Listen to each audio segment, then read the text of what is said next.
Welcome to the inaugural episode of the Steaming Along the Line podcast. I'm your host, Zac McGinnis, and we have a clear signal ahead to begin this journey. One of the things we're taught pretty early in school to identify a story is who, what, where, when, and how. These identifiers hold true in the steam locomotive industry in every aspect, from restoring the engine to operations and to even crewing the locomotives. Today I'm going to give you my background and what took me from being a fan of steam locomotives to working on these magnificent machines. My story starts in Montgomery, West Virginia, a small town that's located along the old Chesapeake and Ohio main line. It's about 30 miles east of Charleston. A very small community, everyone knows everyone, and most people either worked in the coal mines or on the railroad. I come from a railroading family. My grandfather worked for the C&O for almost 40 years. I had an uncle who was an engineer and another uncle who worked in maintenance for the railroad. And growing up, that's just what our family knew was railroading. And being in Montgomery, I was very lucky because that's where the annual New River trains came through and actually stopped eastbound and westbound for the locomotive to take water, and that locomotive was nickel plate 765.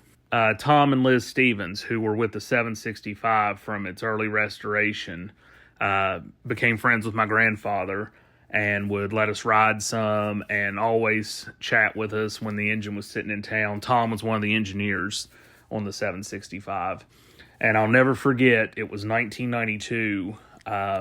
I had the chance to ride the 765 from St. Albans to Huntington, and it was the coolest thing I ever experienced in my life. It was dark. Tom was running. Kim Besecker was firing. Left St. Albans, getting ready to go up Scary Hill, and Tom opened the throttle wide open. And Tom was a little guy. He was probably 5'5" maybe. And I'll never forget watching Tom and throttle to the roof and him one hand on the throttle and blowing the whistle for crossings. And then this thunderstorm came, and it was lightning really loud, or lightning and thundering, and the engine's just waking up the dead going up Scary Hill. And like I said, it was the coolest thing I ever experienced, but it was also scary as hell. And when we got to Huntington, I remember getting off the train and my knees still shaking from the rocking of the engine going back and forth. But that was just a highlight of my childhood and something I'll never, ever forget. As a kid growing up, the 765 was just the coolest thing ever. It was loud, it was powerful, it was big. So it just made me gravitate towards it until 1991 when the NRHS convention was in Huntington. My grandfather took me down to see the Norfolk Western 1218, and I was just blown away by that locomotive.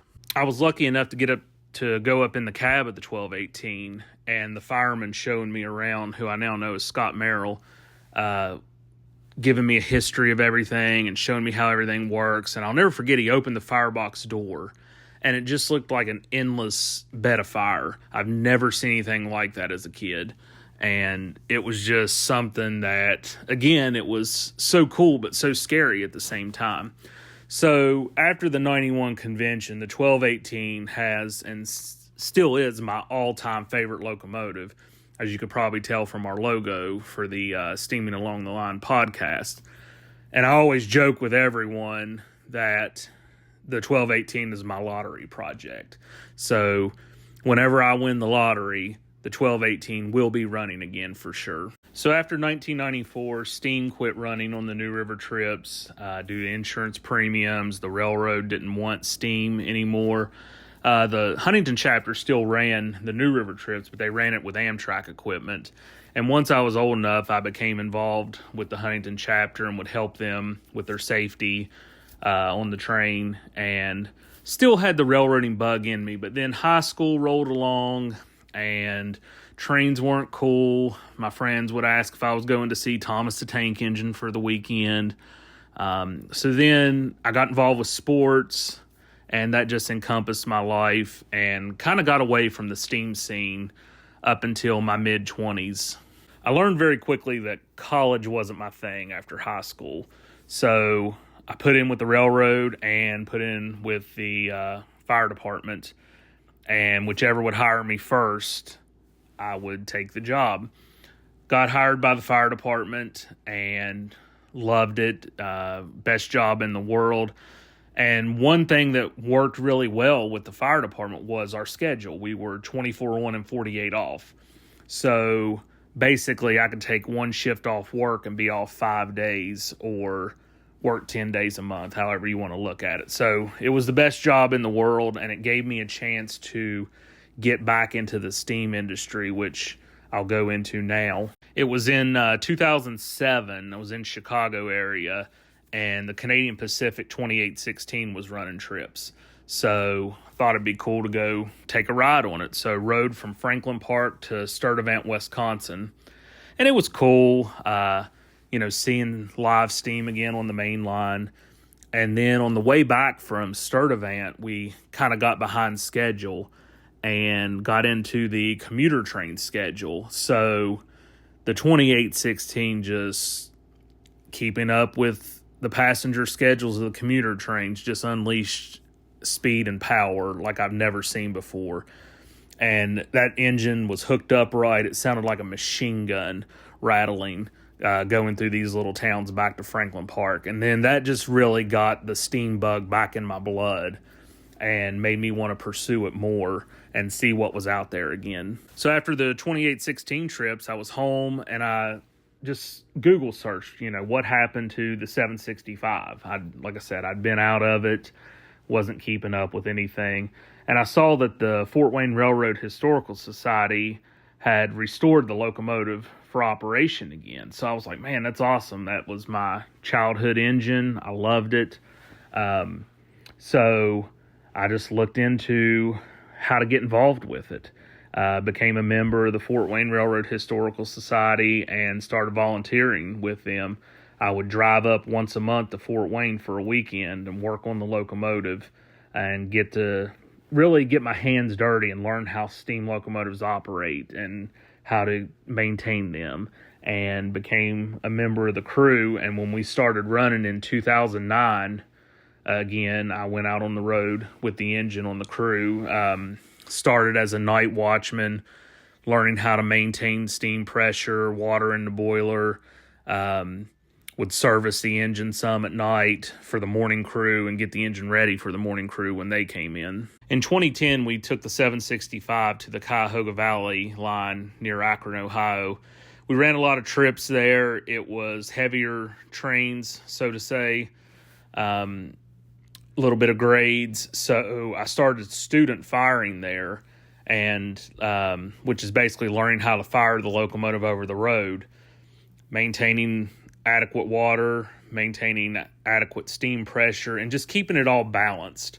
So that was a really big learning experience for me, but it was also something that I was really proud of, because this is the engine I grew up riding and watching, and now I'm getting to sit in the left-hand seat of it and fire it going over the railroad. For me personally, everything came full circle with the 765 in 2012. We were running on Norfolk Southern employee appreciation trips. We found out that we would be going to Williamson, West Virginia, which is my home state. Not New River territory, but it was still in West Virginia, so that was close enough for me to be in at home with the 765. I talked to Rich Melvin, who was our operations manager at that time, and I requested to fire some of the trips out of Williamson, and he understood the connection and put me on the schedule to be the fireman in the afternoon trips when we were running out of Williamson. So one thing I did with me is in my grip that I take on the locomotive with me has gloves, extra glasses, flashlights, rule books. I put a photo of my grandfather in there with me, since, he is the guy who was responsible for me loving steam locomotives. And he passed away in 2001, so he wasn't able to see the 765 running in West Virginia again, or run again, period. So I had a picture of him, and I put it there in my grip in the fireman's seat with me on those trips. So, like I said, that's just when it all came full circle with me with the 765, and it was just something that means a lot to me, and I appreciate, Rich putting me on the schedule to fire, my fellow crewmates understanding what the story was for me coming full circle, and can not thank Norfolk Southern enough for letting us have that opportunity to run the 765 on the main line in West Virginia again. While we were out on Norfolk Southern with the 765, I had the opportunity to meet a gentleman who a lot of people know in the steam industry, Mr. Bob Saxton. He was the Norfolk Southern Senior General Foreman of Steam during the 21st Century Steam program. And I grew up watching videos of Bob on TV running the 611 or the 1218. So getting to work with Bob was kind of really cool. And this guy's just a wealth of railroad knowledge. I've never met a smarter steam guy or railroad guy in the world. He is just, you have a question, he's got an answer. And when he talks, you listen. So every chance I got on the trips, I would talk to Bob about things, and he took a liking to me and, would rib me here and there and, give me a hard time about things. But then he would also teach me a lot of things. And I still say this to the day that Bob Saxton has been one of my greatest mentors in the steam locomotive industry. So I was talking with Bob one day, and he was asking me, about my travels to Fort Wayne and the distance it is and everything. And he said, there's going to be something coming here in a couple years, more than likely. And if you'd like to be a part of it, it'll be a lot closer to your home, and I can get you involved with it. And a couple years later, that project was Norfolk Western 611. So Bob got me in touch with Scott Lindsay, who's the chief mechanical officer for the 611, and talked to Scott. Scott welcomed me aboard as a volunteer on the crew. When we started doing fundraising for the 611, we rode the Asheville trips, handing out brochures for fundraising to restore the 611. And Scott's another guy who, when he talks, you listen. He's been a career steam railroader for over 40 years, a mentor, and almost like a second father to me. So I really appreciate everything Scott has done for me and getting me involved in the steam industry. And we'll talk to Scott later on in another episode, and how I've become such a great friend with Scott and how he has mentored me and moving forward in the steam industry world with his assistance. During the restoration of 611, I also started working part-time at the Western Maryland Scenic Railroad in Cumberland, Maryland as a fireman on the 734.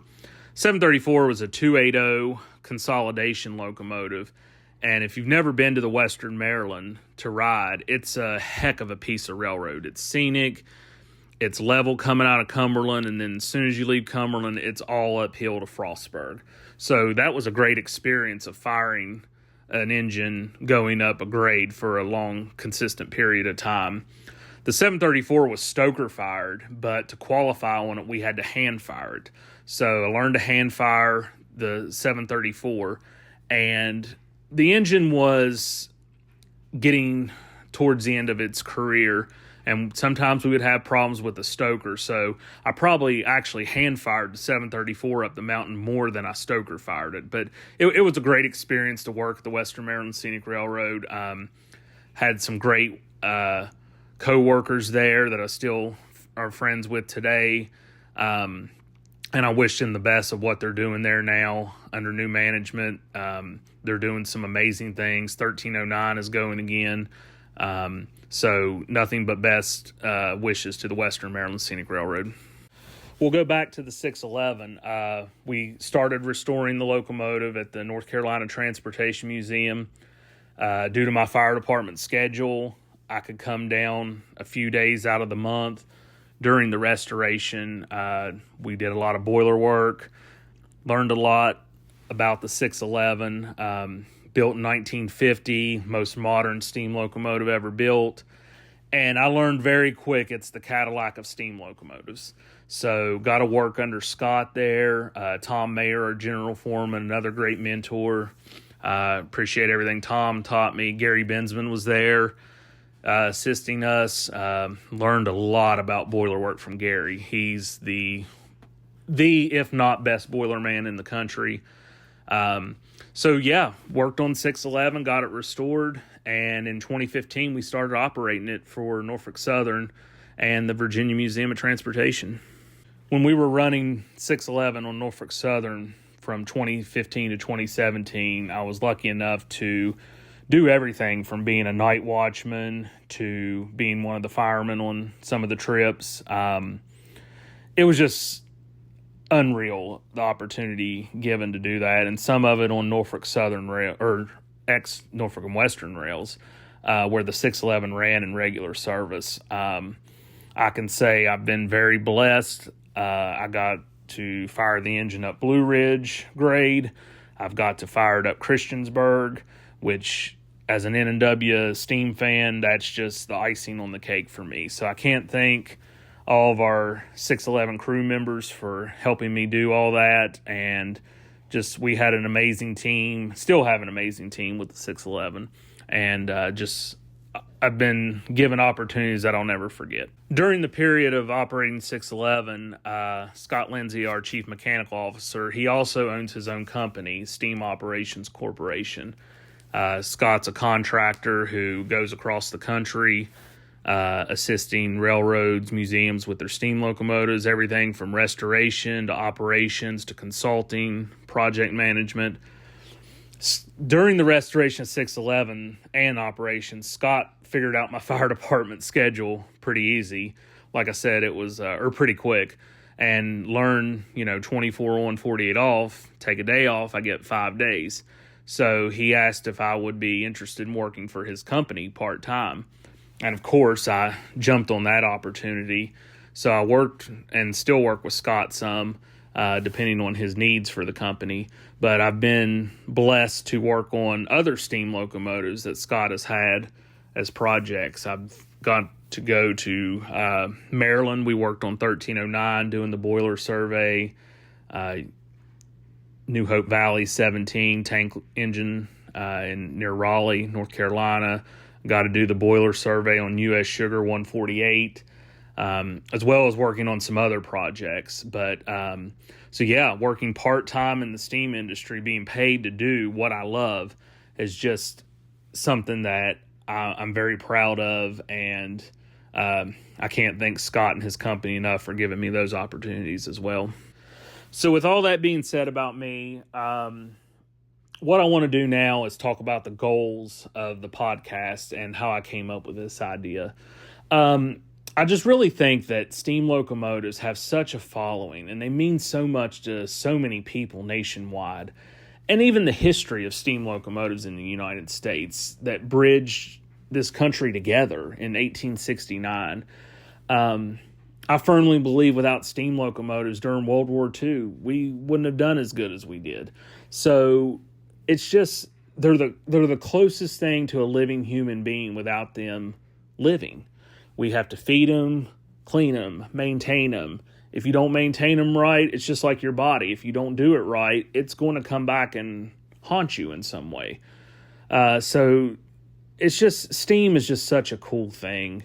Like I say, the friendships from it, seeing people's eyes light up when a steam locomotive comes to town for display or exhibit.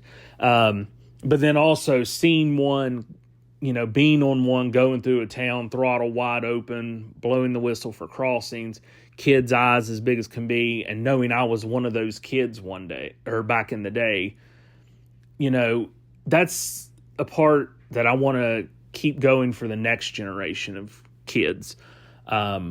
Because without the next generation, these things are going to die point blank. I spoke of my connections and friendships throughout the steam locomotive industry.